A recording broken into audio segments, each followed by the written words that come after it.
नमस्कार, world news service से मैं आलोक शुक्ला एक बार फिर से हाजिर हूँ देश दुनिया की खबरों के साथ। सबसे पहले एक नजर बड़ी खबरों पर। अमेरिका में कोरोना के कहर के बीच जादुई दवा रेमडेसिविर ने बढ़ाई उम्मीद। WNS वाशिंगटन से मिली रिपोर्ट के मुताबिक दुनिया में कोरोना वायरस का सबसे बड़ा गढ़ बन चुके अमेरिका में रोज मौतों का रिकॉर्ड बनता जा रहा है। अमेरिका में इस महामारी से अब तक 34,000 से ज्यादा लोगों की मौत हो गई है और 6,78,144 लोग संक्रमित हैं। इस वैश्विक महासंकट के बीच कोरोना से जंग में एक दवा के चमत्कारिक परिणाम सामने आए हैं। इबोला के खात्मे के लिए तैयार की गई इस एंटीवायरल दवा का नाम है रेमडेसिविर।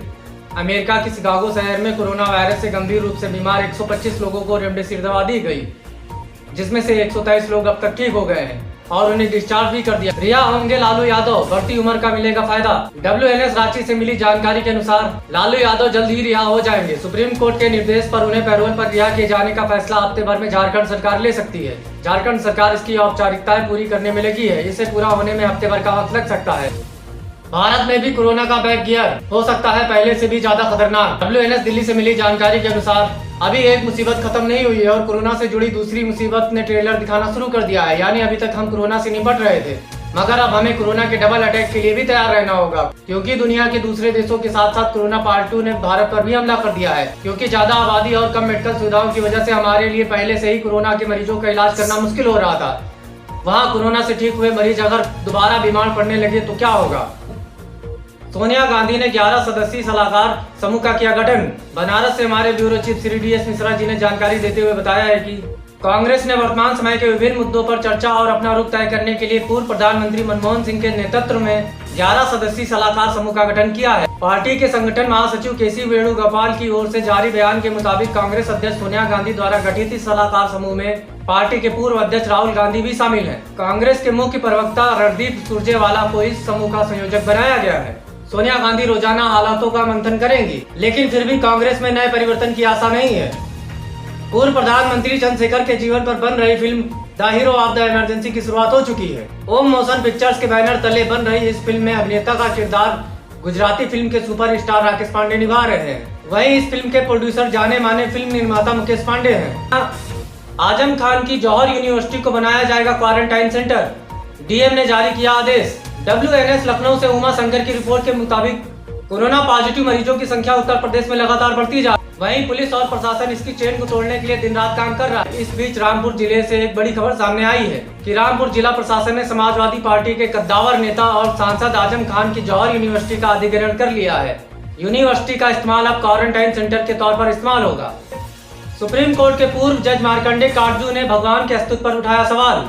WNS दिल्ली से मिली जानकारी के मुताबिक कोरोना संक्रमण ने पूरी दुनिया में कोहराम मचा रखा है। ऐसे में कुछ लोग भगवान को याद कर रहे हैं, वहीं कुछ लोग ईश्वर के अस्तित्व पर भी सवाल उठा रहे हैं। इन्हीं में से सुप्रीम कोर्ट के पूर्व न्यायाधीश व प्रेस काउंसिल ऑफ इंडिया के पूर्व अध्यक्ष रहे मार्कंडे काटजू भी हैं। मार्कंडे काटजू ने अपने ट्विटर अकाउंट पर भगवान के अस्तित्व पर सवाल उठाते हुए एक सवाल पूछा है। वह पूछते हैं, अगर ईश्वर है तो वह कोरोना को समाप्त क्यों नहीं कर देता। इसको लेकर सोशल मीडिया में बहस छिड़ गई। कुछ काटजू की बातों से सहमत है तो कुछ ने इस सवाल पर ही घोर आपत्ति जताई है। मिलावट मिलावट आज के जमाने में चारों तरफ मिलावट, यहाँ तक कि खाने की हर एक चीज में मिलावट। सही स्वाद तो हम भूल ही चुके हैं। बात सिर्फ स्वाद की नहीं, स्वास्थ्य और शुद्धता की है। तब तो ऑप्शन सिर्फ एक ही है, प्योर एग्रो, क्योंकि गुणवत्ता ही उत्पादन की पहचान है। 100% सर्टिफाइड ऑर्गेनिक खाद्य पदार्थ एवं मसाले। मुरादाबाद में मुस्लिम समुदाय मरने मारने को तैयार। उत्तर प्रदेश के मुरादाबाद जिले में डॉक्टरों और पुलिस बल पर जिस तरह से सुनियोजित षड्यंत्र की तरह पथराव हुआ, उसमें उन दिनों की यादें ताजा हो गई जब कश्मीर में पुलिस बलों पर बेशर्मी से पथराव किया जाता था। लेकिन मुरादाबाद में तो मुस्लिम औरतें छतों से ईंटें बरसा रही हैं।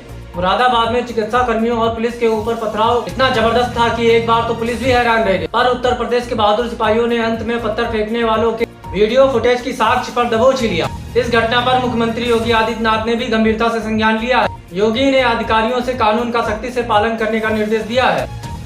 लॉकडाउन 2 में सरकार के आदेश से नाराज हुए दुकानदार। लॉकडाउन 2 में खरीदारी कैसे होगी, इसके लिए केंद्र सरकार ने दिशा निर्देश जारी कर दिए हैं। लेकिन वे आदेश ना तो विपक्षी दलों के गले उतर रहे और न ही व्यापारिक संगठन इससे सहमत है। व्यापारिक संगठनों का कहना है कि लॉकडाउन 1 में तमाम तरह की दिक्कतें झेलते हुए कोरोना का जोखिम उठाकर हमने जरूरी वस्तुओं की सप्लाई चेन को जारी रखा है। लेकिन अब लॉकडाउन 2 में सरकार ने स्थानीय दुकानदारों को दरकिनार कर ई-कॉमर्स कंपनियों को व्यापार करने की छूट प्रदान की है। महाराष्ट्र और उड़ीसा ने तो गैर जरूरी वस्तुओं के कारोबार की इजाजत देकर स्थानीय व्यापारियों के हितों पर कुठाराघात किया है।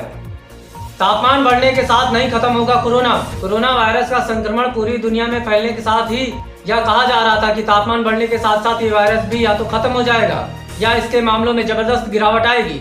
इससे लोगों के मन में यह बात घर कर गई थी कि भारत में इससे जल्द ही छुटकारा मिल जाएगा। लेकिन इन सभी दावों से अब ICMR ने पर्दा उठा दिया है। ICMR के वैज्ञानिक रमन गंगाखेड़कर ने साफ कर दिया है कि तापमान बढ़ने के साथ साथ इस वायरस के खत्म होने का कोई भी प्रमाण दुनिया में कहीं भी अभी तक सामने नहीं आया। उन्होंने एक प्रेस कॉन्फ्रेंस के दौरान कहा कि यदि ऐसा होता तो निश्चित तौर पर उन्हें इसकी जानकारी होती, लेकिन ऐसा नहीं है।